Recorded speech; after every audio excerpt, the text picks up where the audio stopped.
தமிழ் மக்கள் ஏமாந்துடக்கூடாது. ரொம்ப நொந்து போன ஒரு சமூகம் தமிழ் சமூகம்.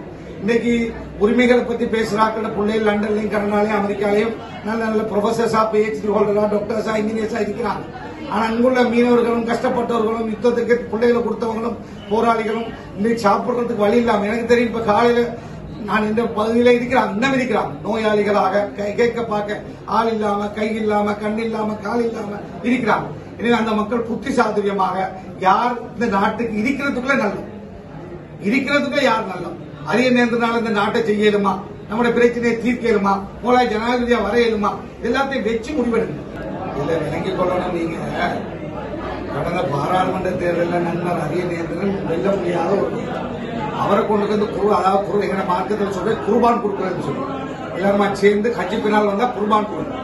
அந்த மாதிரி அந்த மனுஷன் பாவம் அவரை கொண்டு வந்து பொது வேட்பாளர்னு போட்டுட்டு ஒருவர் ரணிலோட பேசுறாங்க, இங்கால சைத்தோட பேசுறாங்க, அங்கால இங்கால பேசுறாங்க. அப்படின்னா இதற்கு அர்த்தம் எனக்குன்னா விளங்கி இல்லை. அல்ல தமிழ் மக்கள் ஏமாந்துடக்கூடாது. ரொம்ப நொந்து போன ஒரு சமூகம் தமிழ் சமூகம். இன்னைக்கு உரிமைகளை பத்தி பேசுறாங்க. பிள்ளைகள் லண்டன்லயும் கனடாலையும் அமெரிக்காலையும் நல்ல நல்ல ப்ரொஃபசர்ஸா PhD ஹோல்டரா டாக்டர்ஸா இன்ஜினியர்ஸா இருக்கிறாங்க.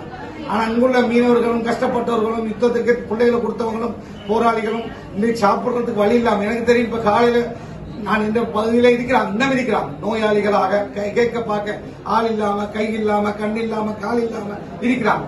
எனவே அந்த மக்கள் புத்தி சாதுரியமாக யார் இந்த நாட்டுக்கு இருக்கிறதுக்குள்ள நல்லது, இருக்கிறதுக்குள்ள யார் நல்லது, அரிய நேரத்தினால இந்த நாட்டை செய்யலுமா, நம்முடைய பிரச்சனையை தீர்க்கலுமா, போல ஜனாதிபதியா வரையலுமா, எல்லாத்தையும் வச்சு முடிவெடுங்க. இருக்கிறார்களுக்குள்ள ரணில் விக்ரமசிங்க 6 முறை பிரதமராக இருந்துட்டாரு. அவர் எத்தனை முறை தீர்வை தந்தாரு, எத்தனை விஷயத்தை செய்தாருன்னு உங்களுக்கு தெரியும். சஜித் பிரேமதாசா அப்பதான் முதல்ல வாரார், வீடமைப்பு அமைச்சராக இருந்தார், எல்லா ஊருக்கும் வந்தார். தமிழ் மக்களுக்கு வந்து உதவி செய்தார், சிங்கள மக்களுக்கு செய்தார், முஸ்லிம்களுக்கு செய்தார். எதிர்கட்சி தலைவரா எத்தனை பேரை நாங்கள் கண்டோம். ஆனா அவர் மட்டும்தான் ஸ்கூல்களுக்கு போய் ஏதோ தேவமுட்டியா இருக்கட்டும், அல்லது சித்தி விநாயகரா இருக்கட்டும், அல்லது கொலிச்சா இருக்கட்டும், வங்காளியா இருக்கட்டும், அல்லது அல்மினாவா இருக்கட்டும், என்ன பாகுபாடும் இல்லாம ஏதோ எவனுடைய காசை சேர்த்துக்கிட்டு வந்து சொந்த காசுல கொடுத்தார். நம்ம அனுரகுமார் நம்ம கூட்டாளி தான், அவரும் கூட காலம் அரசியல் செய்யறாரு. ஒரு 10 ஸ்கூலுக்காக கொண்டு வந்து கொடுத்துருக்கலாம் தானே. அப்படியெல்லாம் யாரும் செய்யல. செய்யக்கூடிய ஒருத்தர் சஜித் பிரேமதாஸ் செய்து காட்டிக்கிறார். எதிர்கட்சி தலைவராக இருக்கு. எனவே அவருக்கு ஒரு சந்தர்ப்பத்தை நம்ம கொடுக்கலாம். எல்லா சிறுபான்மை தலைவர்களும் நாங்க நிற்கிறோம். எங்களோட சேர்ந்து நீங்க அவருடைய வெற்றிக்கு பங்களிப்பு செய்யுங்க. பாராளுமன்ற பதிவு செய்யப்பட்டு வருவதுதான் மஹிந்த தேசப்பிரியை தெரிவிச்சிருக்காங்க. எல்லா கட்சியாலையும் அந்த விதிமுறை இடம்பெறுதான். இதை எப்படி பாருங்க? எங்களோட மாவட்டத்தை முன்னுதாரணமாக கொண்டு ஒரு கம்ப்ளைண்டும் எங்களோட மாவட்டத்தில் இல்லைன்னு நான் நினைக்கிறேன். அதே மாதிரி ஏனைய மாவட்ட மக்களும் நடந்து கொண்டா நாட்டுக்கு நல்லதுன்னு நினைக்கிறேன். அடுத்தது வந்து சஜித் பிரேமதாச தேர்தல் விஞ்ஞாபனம் ஒன்று வெளியிட்டிருக்காரு. இதுல தமிழ் முஸ்லீம் சமூகம் வடக்கு கிழக்கு இணைஞ்சதுன்னு சொல்லி எந்த விதமான ஒரு இதுவும் வைக்கல. இது சம்பந்தமா அவங்களோட கருத்து? இந்த தேர்தல் விஞ்ஞாபனங்கள்ல சொல்ற விஷயங்கள், அதாவது சில விஷயங்கள், அதாவது 300 நாள் 200 நாள்ல சஜித் பிரேமதாசோடைய விண்ணப்பம் இல்லை.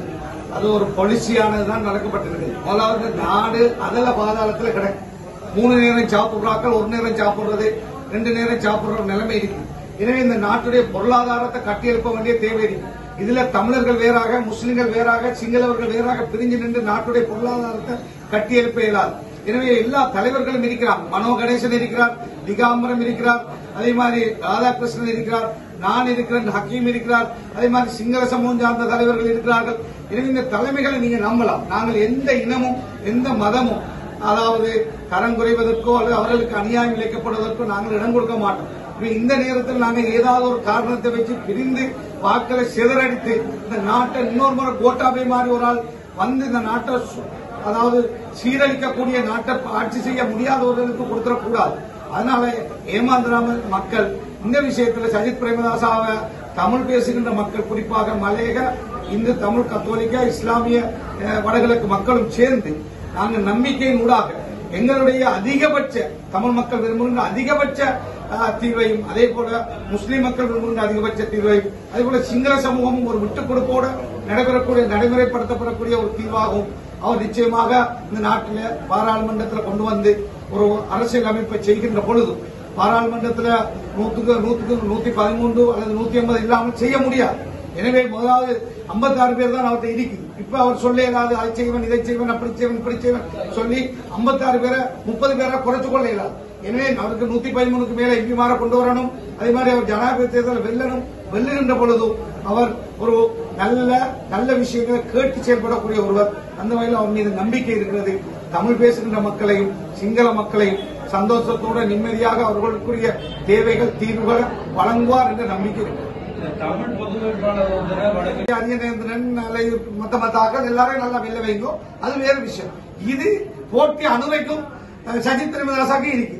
அனுரை யாருன்னு உங்களுக்கு தெரியும், சஜித் பிரேமதாசா யாருன்னு உங்களுக்கு தெரியும். கட்சிகளுக்குள்ளேயான கட்சி தாவல்களிடம் பெற்றுக்கொண்டு இதை எப்படி பார்க்கிறீங்க?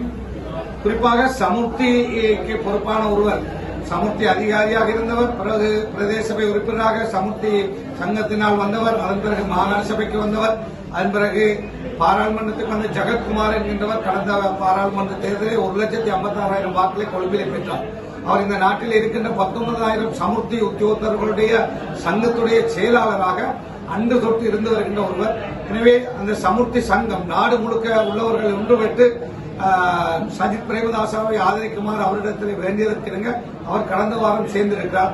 அவருடைய வருகை பல லட்சம் வாக்குகளை சஜித் பிரேமதாசாவுக்கு இன்ஷா அல்லாஹ் கொண்டு வரும் என்று நாங்கள் நம்புகிறோம்.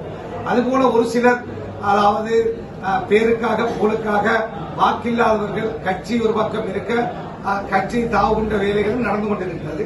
விலை பேசப்படுகிறார்கள். குறிப்பாக ஆளுங்கட்சிக்கு செல்லுகிறார்கள். கேள்விப்படுகிறோம் சில பெர்மிட்டுகள் கொடுப்பதாக. என்ன பெர்மிட் என்று உங்களுக்கு தெரியும்.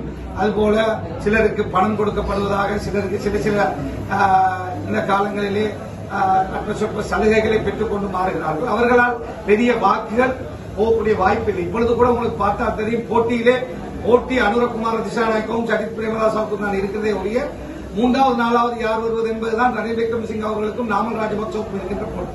எனவே இந்த போட்டியிலே 1வது இடத்திலே சஜித் பிரேமதாசா அவர்கள் இருக்கிறார்.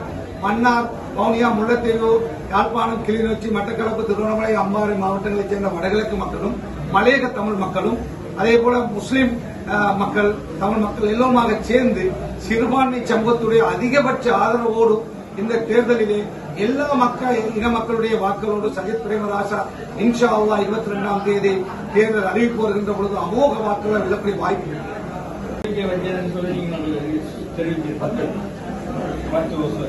அது மன்னார் மாவட்டம் சம்பந்தமா எந்த கோரிக்கை இல்லை என்ற ஒரு பிரச்சனை. மன்னார் வைத்தியசாலை சம்பந்தமாக வைத்திருக்கிறோம். அதேபோல மன்னார் மீனவர்களுடைய பிரச்சனை சம்பந்தமாக வைத்திருக்கிறோம். விவசாயிகளுடைய பிரச்சனை, அதேபோல வனவளத்துக்கு கீழே பிடிக்கப்பட்ட காணிகள் பிரச்சனை, வைல்ட் லைஃப் கீழே பிடிக்கப்பட்ட காணிகளுடைய பிரச்சனை, அதேபோல நான் ஏற்கனவே சொன்ன சுற்றுலாத்துறை சார்ந்த விஷயங்கள்.